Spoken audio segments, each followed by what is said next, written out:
In the salty, windswept city of Havenport, where the harbor lights danced on the water like scattered diamonds, the Voss family lived in a modest little house on Maple Lane.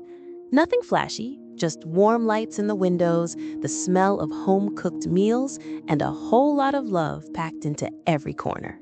Elias Voss was the heartbeat of that home. 24, sharp as a tack, the kind of guy who could fix anything with his hands and make you laugh while he did it. He'd been grinding for years, community college by day, loading crates at the docks by night, just so he could walk across that stage and grab his engineering degree. And tonight was his night. His mom, Clara, had been up since dawn, fussing over the perfect apple pie, the crust golden and flaky, just how Elias liked it.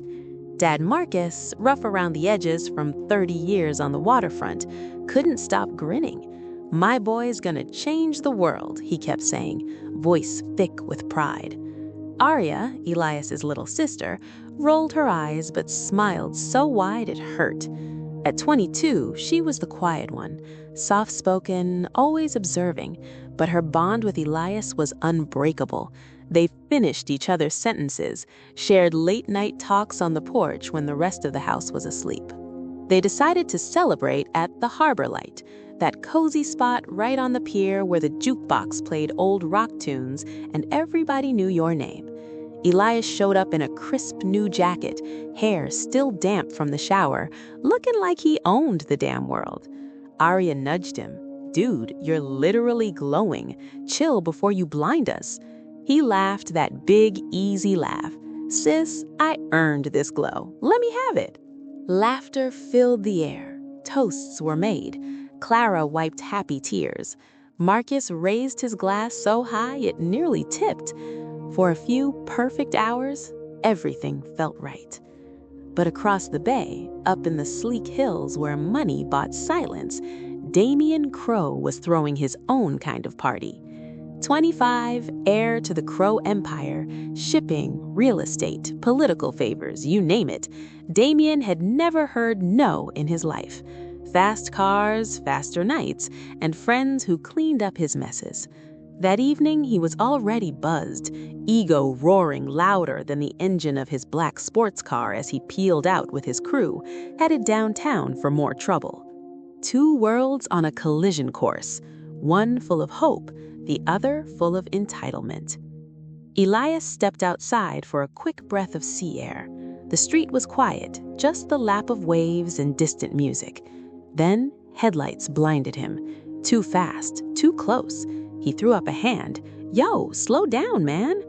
Damian saw the gesture. Something snapped. In one stupid, furious heartbeat, he slammed the gas instead of the brake. The sound was awful. Metal on flesh, a sickening thud. Elias flew, landed hard. Blood bloomed dark on the pavement. Aria ran out first. She dropped beside him, hands pressing desperately against the wound. "Elias, Elias, look at me, please." His eyes found hers, confused, fading. One weak squeeze of her fingers, then stillness.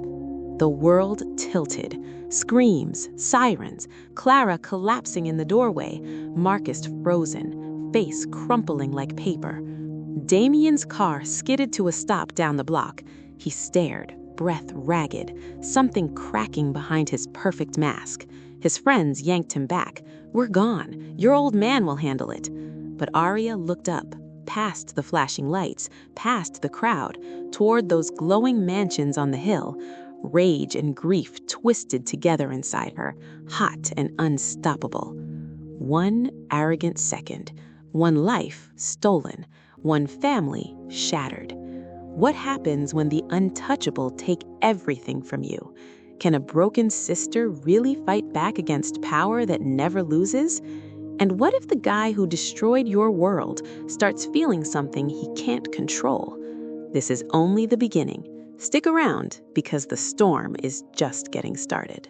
The sirens screamed into the night like they were trying to wake the whole damn city.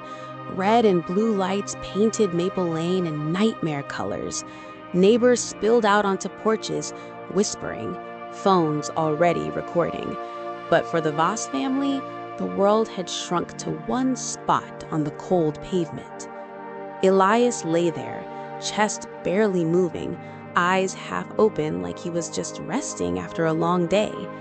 Aria knelt in the pooling blood, her hands slick and red, pressing down on the wound that wouldn't stop. "Come on, Elias, stay with me. You promised we'd go see that stupid lighthouse at sunrise tomorrow. You can't bail on me now." Her voice cracked, small and desperate. Clara was on her knees beside her, rocking back and forth, murmuring prayers that sounded more like pleas. Marcus stood frozen a few feet away, fists clenched so tight his knuckles bleached white. He looked like a man who'd just watched his entire future get ripped away. Paramedics pushed through. "Ma'am, let us take over." Aria didn't move at first. Couldn't. One of them gently pulled her hands away. She stared at her palms, coated in her brother's blood, like the color would never wash off. They loaded Elias onto the stretcher. The ambulance doors slammed. Clara climbed in with him, clutching his hand the whole ride. Aria and Marcus followed in the car behind. The drive to Havenport General a blur of rain-slicked streets and choking silence. In the ER waiting room, time stretched into something cruel. Doctors came and went. Finally, a surgeon in blood-spattered scrubs walked out, face heavy. "I'm so sorry. We did everything we could. He didn't make it."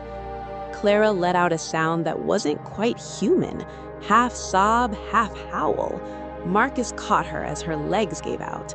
Aria just stood there, numb, like someone had hollowed her out. The words didn't land right. They couldn't. Elias, her big brother, her protector, the guy who taught her how to ride a bike and how to stand up for herself, was gone, just like that.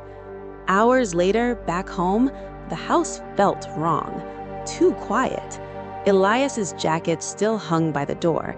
His half-eaten slice of pie sat abandoned on the counter. Aria walked past it all like a ghost, straight to his room. She sat on his bed, picked up the graduation cap he'd tossed there earlier, still smelling faintly of his cologne. She pressed it to her face and finally broke.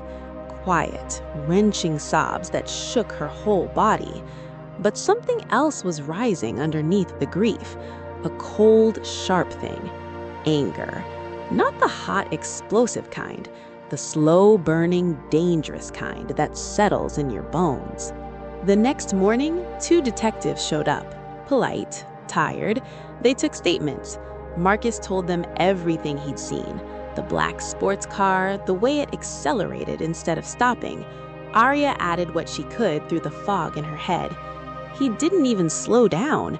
He just hit him, and then he drove off. The detectives exchanged looks.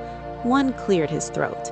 "We've got a lead on the vehicle, registered to Damian Crowe, son of Victor Crowe." Marcus's jaw tightened. Everyone in Havenport knew that name. The Crowe family owned half the docks, pulled strings in City Hall, donated to every campaign that mattered. Untouchable. "We'll bring him in for questioning, but these cases can get complicated when money's involved." Aria looked up, eyes red but steady for the first time since the night before. "Complicated how?" The detective hesitated. "Witnesses sometimes change their stories. Pressure gets applied. You should prepare yourselves." Marcus stood up so fast his chair scraped. "Prepare? My son is dead. That punk ran him down like he was nothing, and you're telling us to prepare?" The detectives left with promises they all knew might mean nothing. That afternoon, Aria stood at the window, staring toward the hills where the Crowe estate sat like a crown on the city. She felt small, powerless, terrified, but she also felt something new: resolve. She turned to her parents, voice low but firm. "We're not letting this go.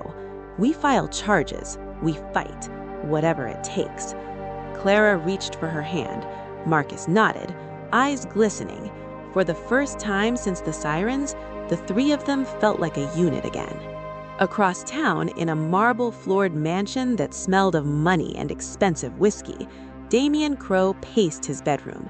His father, Victor, sat behind a massive desk, phone to his ear, already making calls. "It's handled," Victor said after hanging up. "A few donations, a word to the right people, it'll disappear." Damian stopped pacing. "He's dead, Dad. I killed him." Victor looked at him like he was a child who'd spilled juice on the carpet. "Accidents happen. You're not going down for this." Damian swallowed hard. For the first time in his life, something felt heavier than guilt. He remembered the girl kneeling in the street, her face streaked with tears and fury as she looked toward his car. He didn't know her name yet, but he couldn't stop seeing her eyes. What happens when the system protects the monster instead of the victim? Can three ordinary people really stand up to a family that owns the rules? And why can't Damian shake the image of that grieving girl, even as his world closes ranks around him? The real fight is just beginning. Don't go anywhere. This gets darker before it gets anywhere close to light. The days after the funeral blurred into a gray haze. Havenport rain fell non-stop, like the sky was crying for Elias too. The Voss house felt smaller, colder. Photos of him everywhere, smiling at the beach, arms around Aria at her high school graduation, that goofy thumbs up after fixing the old boat motor. Every glance hurt like pressing on a fresh bruise. They filed the official complaint anyway. Manslaughter, vehicular homicide, whatever the lawyers called it.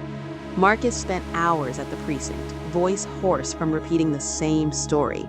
Clara barely spoke, just sat knitting the same scarf over and over, stitches tight and angry. Aria? She stopped sleeping. She'd lie awake listening to the harbor foghorns, replaying that thud, that split second where everything ended. Then, the first shadow fell. A brick crashed through the living room window at 2 a.m., glass everywhere, a note tied to it with fishing line. "Drop the case, or next time it's not the window." Clara screamed. Marcus grabbed his old baseball bat and stood guard on the porch till dawn. Aria picked up the note with shaking fingers, the words typed in cold black ink. No signature. Didn't need one. The next day, Marcus lost his shift foreman job at the docks. Budget cuts, they said. Everyone knew the Crowe family owned those docks. Coincidence? Hell no. Aria's part-time gig at the coffee shop downtown? The owner pulled her aside, eyes apologetic. "I'm sorry, kid. Got a call from higher up. They suggested I let you go." She walked out numb, rain soaking through her hoodie, feeling the invisible weight of eyes on her back. Court dates kept getting pushed. Witnesses who'd seen the car speed up suddenly remembered nothing. One guy who'd been smoking outside the harbor light that night, he packed up and left town overnight. Family emergency, the detective shrugged. Aria wanted to scream. Instead, she started digging. Old news articles, public records, anything on the Crowe name. Victor Crowe's face stared back from every society page. Charming smile, power suits, handshakes with mayors. Damian's photos were rarer. Party shots, fast cars, always smirking like the world owed him. And then she felt it for the first time. Someone watching. She'd catch a glimpse, a black SUV idling across the street when she walked to the corner store, tinted windows reflecting her own pale face. Or footsteps behind her on the pier path that stopped when she did.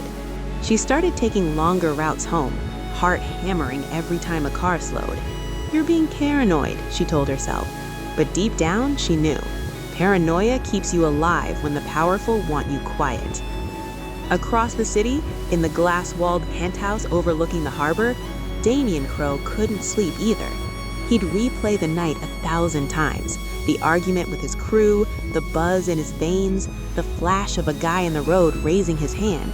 He hadn't meant to, but he had, and now the guilt sat like lead in his gut. He told himself it was just curiosity when he asked one of his father's security guys to pull up info on the Voss family, just to see how bad the fallout was, just to know. The file came back with photos, Elias smiling, Clara baking, Marcus at work, and Aria standing on the porch that night, face streaked with tears and rage, staring straight toward where his car had been. He couldn't look away from her picture. Those eyes, not broken, furious, alive in a way nothing in his polished, empty world ever felt. He started driving past Maple Lane at night, not close enough to be seen, just close enough to watch the lights in their windows go out one by one. He told himself he was checking if they'd backed off, but every time he saw her silhouette move behind the curtains, something twisted inside him. Guilt, yeah, but also this pull, this need to know who she was when she wasn't grieving. Victor noticed. Focus on damage control, son, not the girl. Marcus nodded, lied. One rainy afternoon, Aria stepped out to throw trash in the alley behind the house. She froze.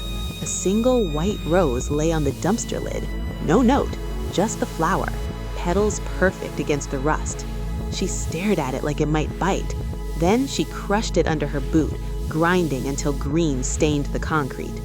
But her hands shook the whole way back inside. The threats were getting bolder. The walls were closing in. And somewhere in the shadows, the man who'd taken everything from her was starting to want something from her too. What kind of monster leaves flowers for the sister of the man he killed? How long can a family hold out when every door keeps slamming shut? And what happens when the guilt eating Damian alive starts turning into something darker, something he can't name yet? You're not gonna believe what comes next. Stay right here. The game just changed. Weeks turned into a slow bleed. The Voss family was running on fumes, savings draining, sleep gone, hope hanging by a thread. Clara barely left the couch anymore, staring at old family albums like they could bring Elias back. Marcus threw himself into odd jobs, hauling scrap, fixing boats for cash under the table, anything to keep the lights on. But every night he came home quieter, shoulders lower, like the weight of the world was crushing him inch by inch. Aria watched it all, and something inside her finally snapped, not into pieces, but into steel. She stopped hiding, stopped taking the long way home. One morning, she marched straight to the precinct, rain dripping off her hood, and demanded an update. The desk sergeant sighed.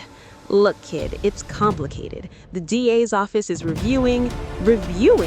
Aria cut him off, voice low but sharp. My brother's in the ground. Your review isn't bringing him back. She leaned in. I want names, dates, progress, or I start calling every news station in Havenport until someone listens. The sergeant blinked. For the first time, someone saw fire behind her grief. She started showing up at city council meetings, sitting in the back row, notebook in hand, recording every word when they tried to brush off ongoing investigations.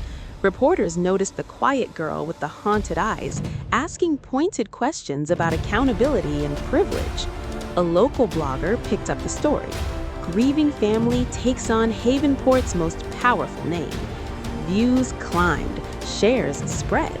For the first time, the Crowe name wasn't just whispered in fear, it was being questioned out loud. Victor Crowe felt the heat. He called in favors. Media pieces got spiked, but not all of them.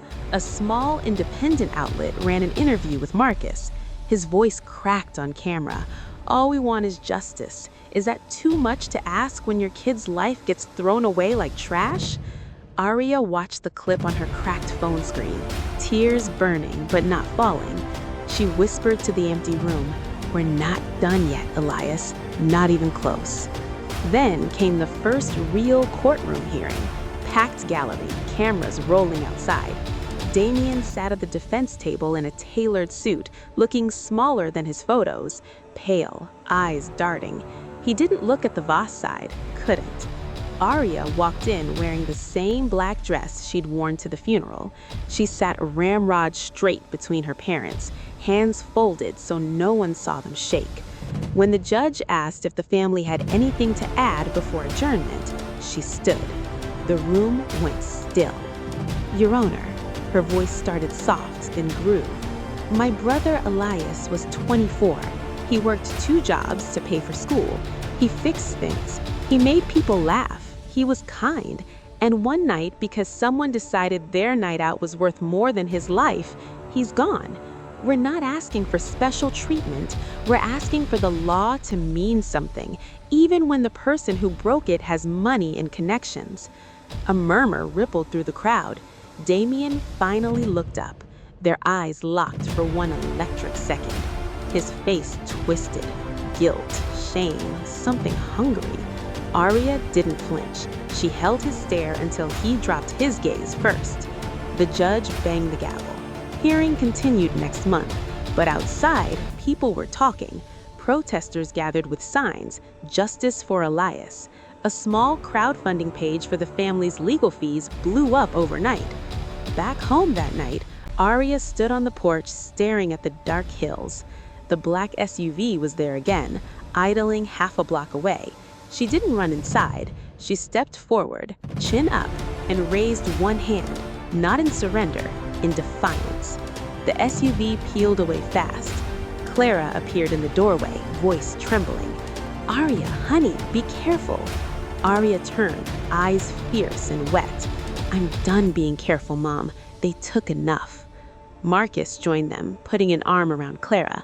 For the first time in months, he smiled, just a small, tired one. "That's my girl." But in the shadows of his penthouse, Damian Crowe replayed the courtroom moment on his phone. Her voice, her eyes, the way she stood like nothing could break her anymore. He whispered to the empty room, "What the hell are you doing to me?" The threats kept coming. Late-night calls with heavy breathing, slashed tires on Marcus's truck. But so did the support. Letters, donations, strangers saying, "We see you." Aria wasn't just surviving anymore. She was rising. How much pressure can one family take before something finally gives? What happens when the girl everyone thought was broken starts breaking the system instead? And why does Damian feel like he's losing control every time he looks at her?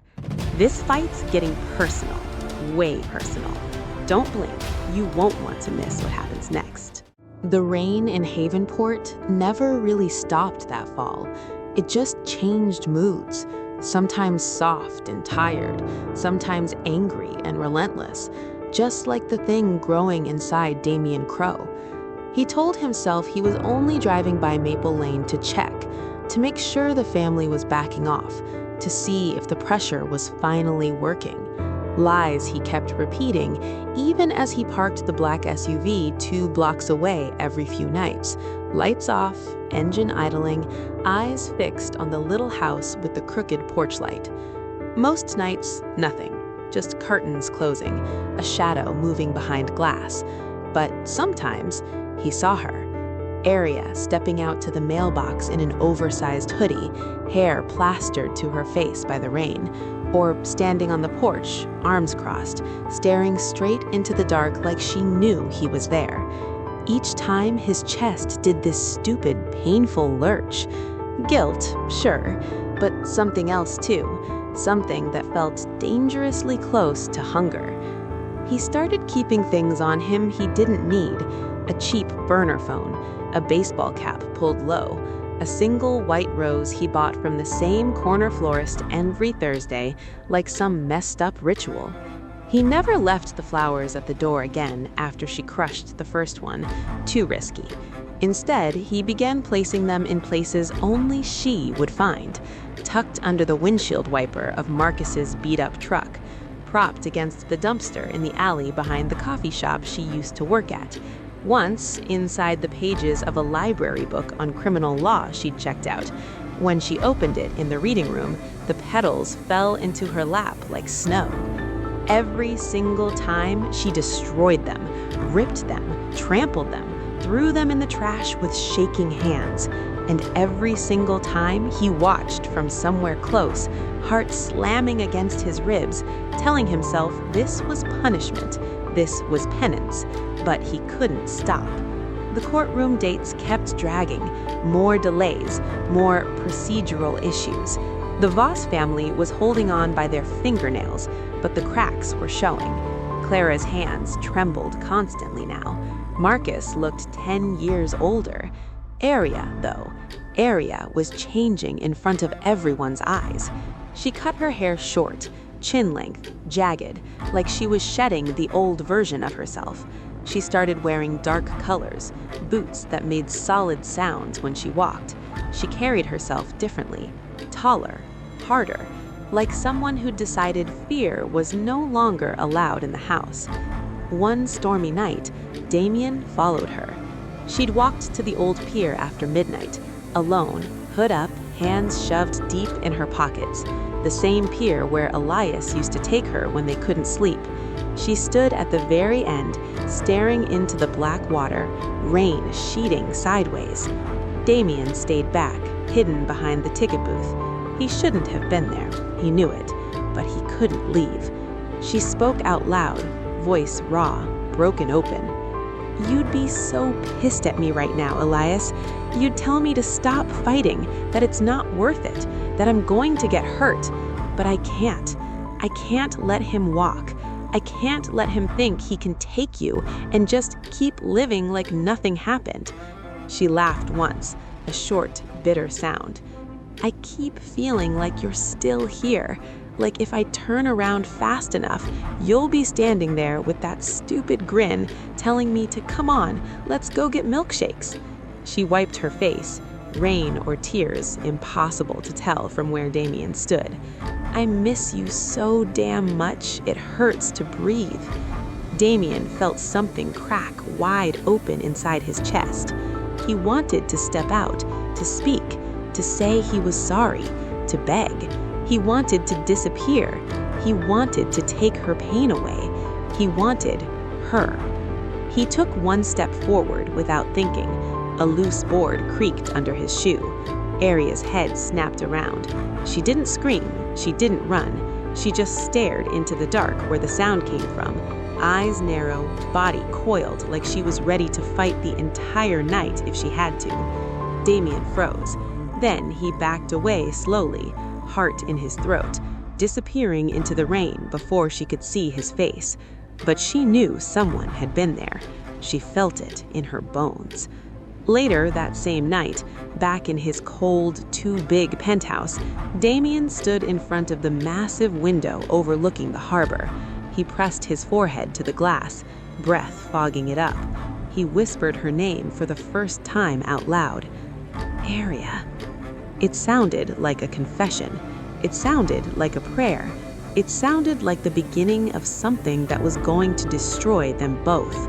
The line between guilt and obsession had officially disappeared, and neither of them knew how close the monster was getting. Is he watching her because he wants forgiveness, or because he wants to own her pain? What happens the first time Aria finally sees the face behind the shadows? And how long until this twisted game turns from watching into something much, much worse? This is the part where everything starts burning. Stay with me. You're not ready for what's coming. The courtroom delays finally ended. The hearing was set, real this time. No more excuses. Havenport buzzed with it. Protesters lined the steps of the old courthouse downtown, signs dripping in the rain. No justice, no peace. Elias deserves better. News vans parked crooked, reporters hungry for drama. Inside, the air felt thick, electric. Aria walked through the metal detectors with her chin up, boots echoing on marble. She wore the same black dress, but it fit different now, sharper, like armor. Clara clung to Marcus's arm, eyes red but dry for once. Marcus looked ready to break bones if anyone so much as breathed wrong near his daughter. Damian sat at the defense table again, suit crisp, face blank. But his hands were under the table, clenched so hard the knuckles popped. Victor sat behind him, stone-faced, already texting someone important. Lawyers whispered.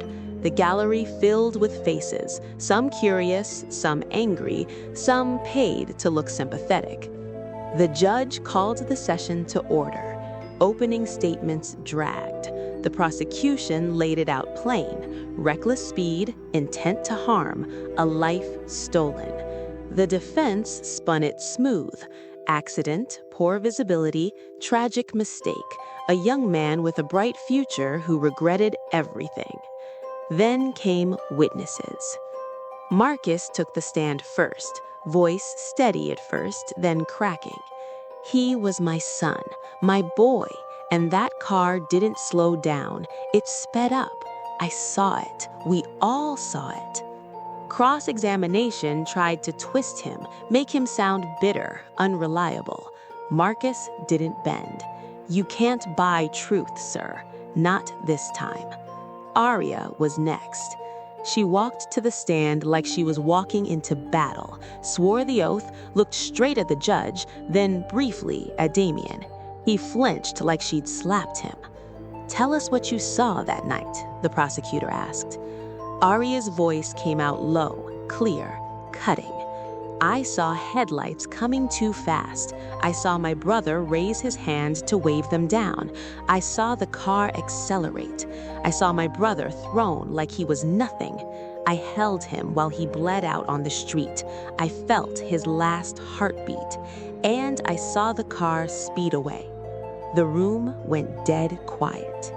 She turned her head slowly toward Damian. "You didn't even stop. You just drove off, like he was roadkill." Damian's throat worked. He looked down. Victor gripped the bench in front of him so hard the wood creaked. The defense tried to poke holes. Grief makes memories blurry. Emotions cloud judgment. Aria didn't waver. "My memory isn't blurry. It's burned in. Every second, every drop of blood. I'll carry it forever, and so should he." She stepped down. The gallery exhaled. Outside, the crowd roared when she emerged. Cameras flashed. Someone yelled, "We're with you, Aria." She didn't smile. She just nodded once, eyes hard. That night, the breaking point hit. Marcus came home late, truck tires slashed again, this time with a message carved into the hood: "Last warning." Clara found an envelope in the mailbox. No stamp, just their address in block letters.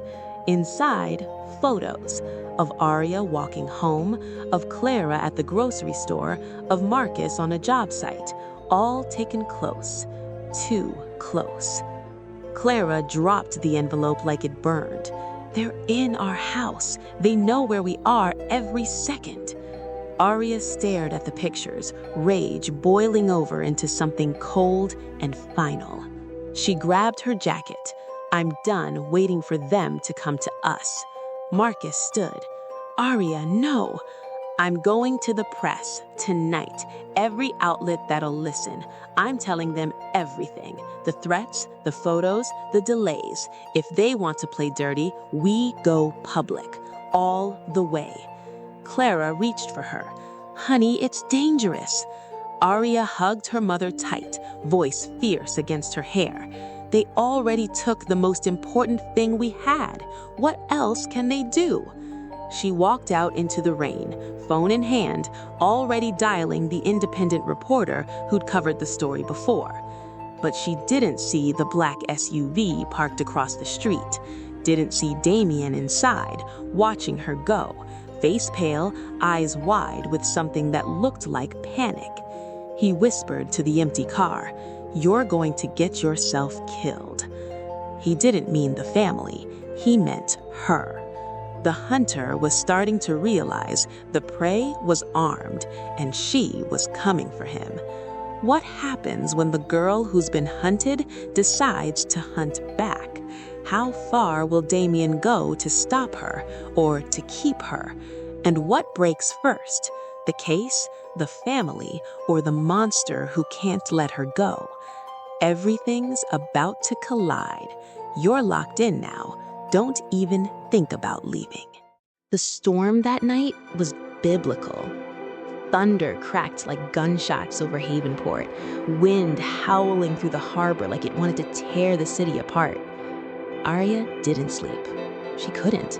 The photos, the slashed tires, the courtroom stairs, they all circled in her head like sharks. She sat at the kitchen table with a cup of cold coffee, staring at the envelope of surveillance pictures spread out like evidence of her own life being stolen piece by piece. Around 2 a.m., the power flickered once, twice, then died. Darkness swallowed the house. Clara called from upstairs, voice small. "Aria?" "I've got it, Mom. Probably just the storm." But her gut screamed otherwise. She grabbed a flashlight from the junk drawer, heart thudding, stepped onto the porch, rain lashed her face like needles. That's when she saw it. The black SUV idling at the end of Maple Lane again, closer this time, no attempt to hide. She should have gone back inside, called the cops, anything. Instead, she stepped off the porch, into the rain, toward the car. The driver's door opened. Damian stepped out. No suit tonight, just a dark hoodie soaked through, hair plastered to his forehead. He looked wrecked, eyes hollow, face gaunt, like guilt had been eating him alive for months. He raised both hands slowly. "I'm not here to hurt you." Aria stopped 10 feet away. Rain streamed down her face, mixing with the fury boiling up. "Then why the hell are you here?" "I need to talk. Just talk." She laughed, sharp, bitter. "Talk? You killed my brother. You've been stalking me, leaving your creepy flowers, watching my family like we're your personal reality show. And now you want to talk?" Damian took one step closer.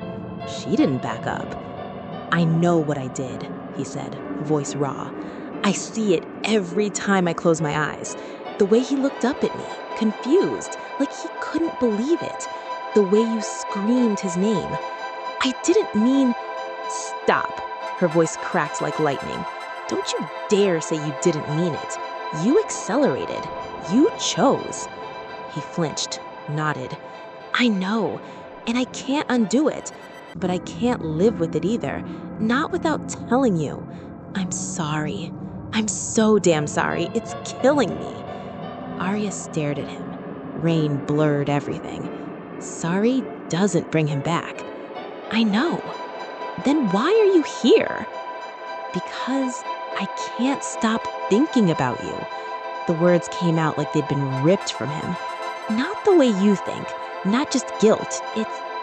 It's more. Every time I see you fight, every time you stand up when you should be broken, it's like you're the only real thing in my fake-ass world. I hate myself for it, but I can't make it stop." Aria's breath hitched. Rage and something darker twisted together. "You don't get to feel anything for me. You lost that right the second you hit him." Damian's eyes filled. Rain or tears, hard to tell. "I know I don't, but I'm done hiding. My father's pulling every string to make this disappear.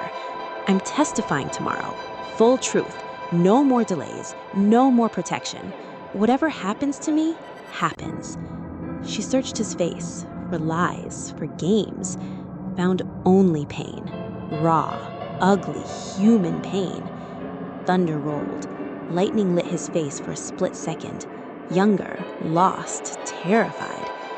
Aria's voice dropped to a whisper. "If you're lying, I will destroy you." "I'm not." She turned to walk away. He reached out, didn't grab her, just held his hand open in the rain. "Aria, please, let me make this right, somehow." She stopped, looked back over her shoulder. For one heartbeat, something flickered in her eyes. Not forgiveness, not yet, but recognition of a man drowning in the same storm she'd been living in. Then she kept walking, back to the house. Door slammed behind her. Damian stood there alone in the downpour until the cold soaked into his bones. Inside, Aria leaned against the door, sliding down until she sat on the floor. Sobs came hard and silent. Not just grief anymore. Confusion, anger, a tiny, traitorous spark of something she refused to name. Across town, Victor Crowe's phone rang at 3 a.m. Damian's voice on the other end. "I'm done, Dad. Tomorrow, I tell them everything, all of it. Victor's reply was ice. You do that, son, and you lose everything, including your freedom. Damian hung up, stared at the window through the storm, whispered, I already have. The storm wasn't just outside anymore. It was inside both of them. What happens when the monster finally steps into the light? Can Aria trust a confession born from obsession? And when the courtroom doors open tomorrow, who walks out free and who walks out in chains? This is the moment everything shatters for good. Hold on tight. You're in the eye of the storm now. The courthouse smelled like old wood, coffee, and desperation the morning everything came crashing down. Rain still hammered the windows, but inside the air was thick with silence and stares. Every seat taken. Cameras rolling outside, protesters chanting faintly through the walls. Damian walked in alone, no Victor shadowing him today. His father had cut him off the second the call ended last night. No more lawyers whispering in his ear, no more safety net. He looked smaller in the same suit, tie crooked, eyes bloodshot like he hadn't slept in days. The judge called the session to order.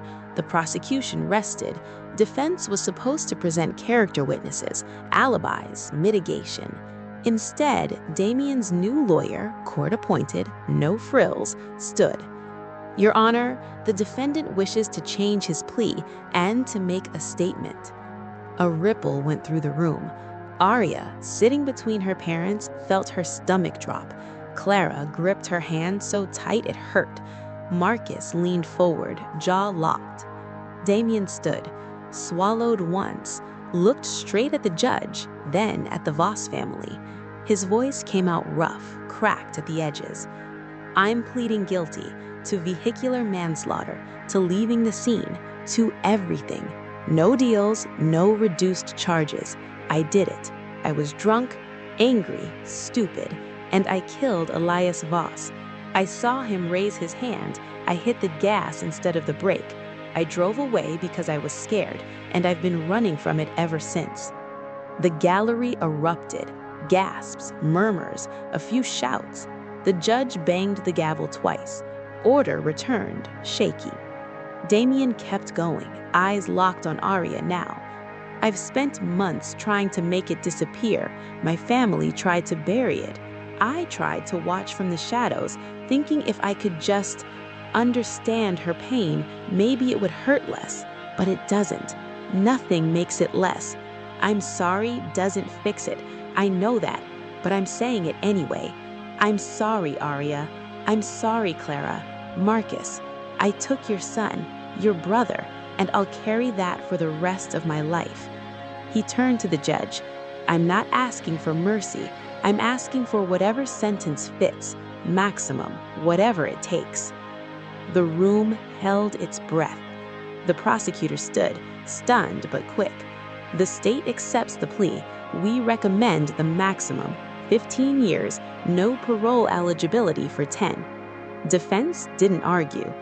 The judge recessed for deliberation. 20 agonizing minutes. Aria sat frozen, tears streaming silent down her face, not from relief, from the sheer weight of hearing the truth finally spoken out loud by the man who'd shattered her world. When they reconvened, the judge's voice was steady. Damian Crowe, you are sentenced to 15 years in the state penitentiary with eligibility for parole after 10, contingent on good behavior and continued remorse. The court acknowledges your voluntary confession and plea, but justice demands accountability. The gavel fell. Guards moved in. Handcuffs clicked. Damian didn't resist. As they led him past the Voss bench, he stopped just for a second, looked at Aria. No words, just a nod, small, broken, grateful. She met his eyes, didn't speak, didn't forgive, but she didn't look away either. Outside, chaos, cameras flashing, reporters shouting questions, protesters cheering. Clara collapsed into Marcus's arms, sobbing like the dam had finally burst. Marcus held her, tears in his own eyes, whispering, "It's over, love, it's over." Aria stood apart, rain mixing with the tears on her cheeks. She watched them load Damian into the van, watched it drive away through the storm. Something inside her shifted. Not peace, not yet, but the constant screaming in her head quieted, just a little. Back home that night, the house felt different, lighter. Clara cooked for the first time in months, Elias's favorite chili. Marcus cracked open a beer, raised it silently towards Elias's photo on the mantle. Aria sat on the porch steps, staring at the dark hills where the Crowe estate lights still burned bright. Victor had lost his son today, not to death, to consequence. And Aria, she'd won something too. Not everything, but enough to breathe again. She whispered into the night, voice soft but steady. "I did it, Elias. We did it." The storm finally broke, but the healing, that was just starting. Can true forgiveness ever come after so much pain? What does justice feel like when it arrives broken and bloody? And in the quiet after the verdict, what happens to the girl who fought the monster and the monster who finally faced himself? One part left, the ending you've been waiting for. Don't walk away now. This story's about to find its dawn.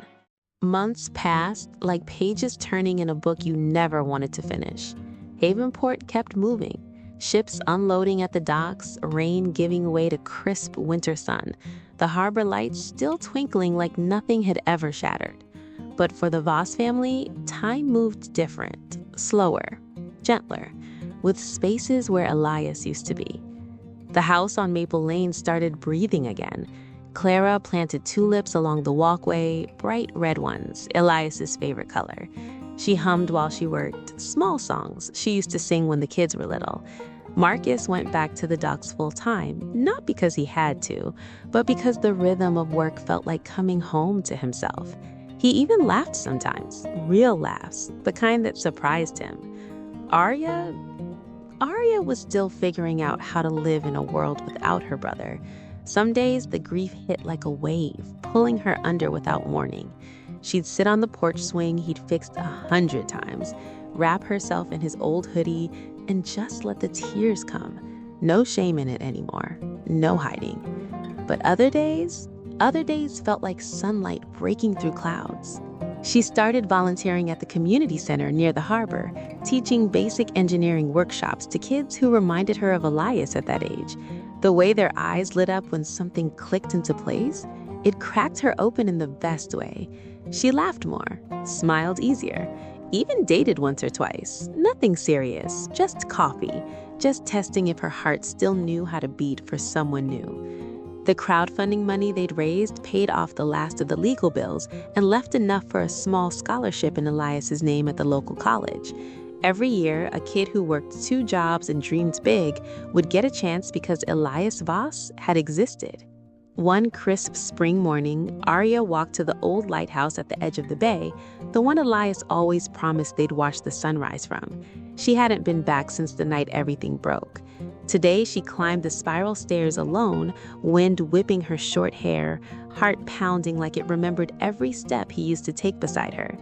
At the top, she leaned on the railing and watched the sunrise slow and golden over the water. No tears this time, just a deep, aching quiet. Then a soft smile. "Hey, big brother," she whispered. "You'd be proud. We're okay. Not perfect, but okay. And I'm starting to feel like me again." She pulled a small photo from her pocket, Elias grinning at his graduation, arm around her. She pressed it to her lips, then tucked it back safe. Down below, the city kept living. Somewhere in a concrete cell miles away, Damian Crowe served his time. Letters came sometimes, short, careful ones. Apologies that didn't ask for forgiveness.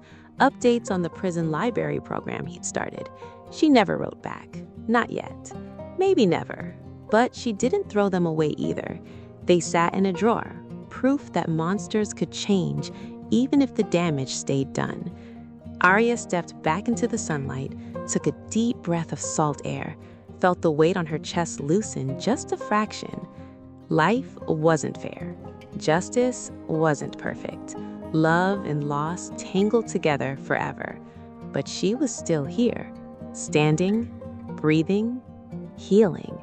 And for the first time in a long damn time, she felt the tiniest spark of joy inside her chest. Not loud, not flashy, just real, quiet, hers. She walked down the lighthouse steps, boots steady on the iron, looked out at Havenport spreading wide and alive, and kept walking forward. Because sometimes surviving isn't the end of the story. Sometimes it's the beginning of a new one. What does real freedom feel like after you've carried chains for so long? Can a heart ever fully mend when part of it is buried with someone you loved? And in the quiet dawn after the storm, who gets to decide what comes next? That's the end of this chapter. But stories like this, they don't really end. They just change shape. Thanks for staying with me through every twist, every tear, every fight. If this hit you the way it hit me telling it, drop a comment. Tell me what stayed with you.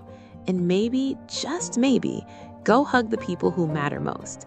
Because tomorrow isn't promised. But today we're still here. Time doesn't heal everything. It just teaches you how to carry the scars without bleeding every day. Years later, Havenport still looks the same from the outside. The harbor still hums with ships. The rain still falls in sheets. The lighthouse still stands watch over the bay, stubborn and quiet. But inside, the people who lived through that storm, something shifted forever. Clara's tulips bloom every spring now, bright, defiant red against the gray. She bakes pies for the neighbors, shares stories about Elias that make people laugh instead of cry. Marcus retired from the docks last year, spends his days fixing up old boats nobody else wants. He says it keeps his hands busy and his mind peaceful. Every Sunday, the three of them, Clara, Marcus, Aria, sit on the porch with coffee and silence that doesn't feel heavy anymore. They talk about Elias like he's just in the next room, not gone, just elsewhere. Aria never went back to hiding. She finished her degree, engineering, just like Elias would have wanted. Now she works on projects that rebuild docks after storms, make sure the city doesn't wash away. She mentors kids who remind her of her brother, scrappy, smart, full of dreams bigger than their circumstances. Sometimes she catches herself smiling at their victories, and it feels like Elias is smiling through her. She still gets Damian's letters. They come less often now, maybe once every 6 months. Short, honest, no pleas for forgiveness, just updates. He's teaching classes inside, reading books he never would have touched before, trying to understand the damage he caused. One letter said simply, "I don't expect you to read this. I just need you to know I'm trying to be better than the man who took your brother." She reads them, folds them, adds them to the drawer, doesn't reply. Some things don't need words back. Some apologies live in silence. She's dated, fallen in love once, deep, real love with a kind man who knows her history and doesn't flinch from it. They're building something steady, not fireworks, just solid ground. She still wears Elias's old hoodie on bad days, still talks to him under her breath when the world feels too loud. But the ache has softened into something she can hold without breaking. And every year on the anniversary, she climbs that lighthouse alone at dawn, watches the sun rise, feels the wind, remembers the thud, the blood, the rage, the courtroom, the rain-soaked confession, remembers it all. Then she lets it go, just for that moment, and breathes. Because life kept going. Because love outlasted hate. Because sometimes the bravest thing isn't revenge, it's choosing to live anyway. So here we are at the end. Not a neat bow, not a fairy tale, just truth. Messy, painful, beautiful truth. What stays with you after a story like this? The fight, the forgiveness that never quite arrives, the quiet strength of ordinary people refusing to disappear? Or maybe it's the reminder that even in the darkest nights, dawn still shows up, if you're brave enough to meet it. Thanks for riding this whole journey with me, from the shattered night on Maple Lane to this quiet sunrise. You stuck through every hook, every tear, every twist. That means something. If this story touched a piece of you, if it made you think about justice, grief, second chances, or just hugging someone you love a little tighter, tell me in the comments. Share what hit hardest. Share who you're thinking about right now. Because stories like this aren't just told, they're lived, they're carried, and sometimes they help us carry each other. Until the next one, keep showing up, keep fighting the good fight, and keep letting the light in. I'll see you soon. If you enjoyed this story, make sure to like the video, share it with your friends, and subscribe to the channel for more powerful stories. And don't forget to drop your thoughts in the comments. See you in the next story.